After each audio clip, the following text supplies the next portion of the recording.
Bonjour à tous, je continue ma série de vidéos sur les qualités d'un expert Feng Shui. Dans la première vidéo, je vous ai parlé des qualités comme la bienveillance, l'écoute, l'empathie et le non-jugement, parce que vous allez en fait avoir affaire à des gens qui vont vous raconter leur histoire, qui vont avoir besoin de se confier, et il est important d'accueillir cela avec douceur et délicatesse. La deuxième partie des qualités, c'est à mon sens la créativité, l'imagination et l'inventivité. Alors il y a deux raisons à cela, c'est que la première, c'est qu'on a en tant que praticien, on sait qu'est-ce qui serait bien dans un habitat, et puis il y a les habitats avec des fenêtres, des radiateurs, des placards, etc. Et on n'a pas toujours la possibilité de placer les remèdes et les conseils qu'on voudrait mettre en place, comme positionner un lit comme on voudrait, etc. Et on ne peut pas conseiller des travaux à tous les coups, en tout cas c'est même assez rare parce que les gens, soit ils n'en ont pas les moyens, soit ils n'en ont pas l'envie, soit ils n'en ont pas la possibilité quand par exemple ils sont en location. Donc il va falloir faire preuve d'inventivité pour mettre en place le meilleur du Feng Shui dans leur habitat, tout en prenant en considération l'existant.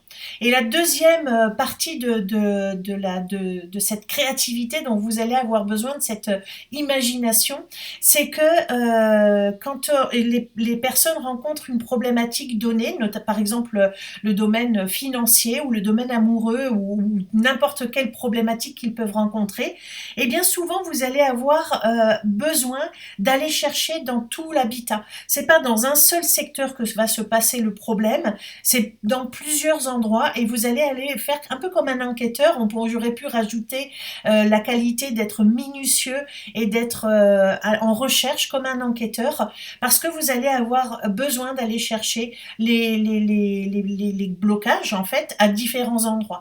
Donc il faut faire preuve d'ouverture d'esprit, de créativité, d'inventivité et d'imagination pour faire une bonne étude Feng Shui.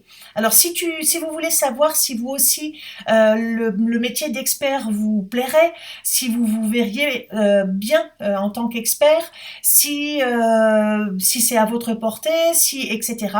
Venez à la conférence que j'organise, inscrivez-vous, le lien est quelque part autour de la vidéo.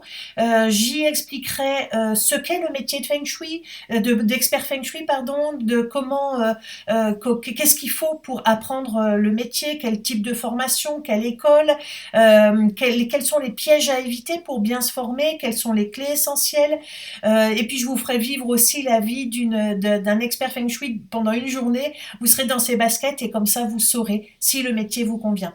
Je vous dis à très bientôt, inscrivez-vous et puis je serai ravie de partager sur ce sujet avec vous. À bientôt!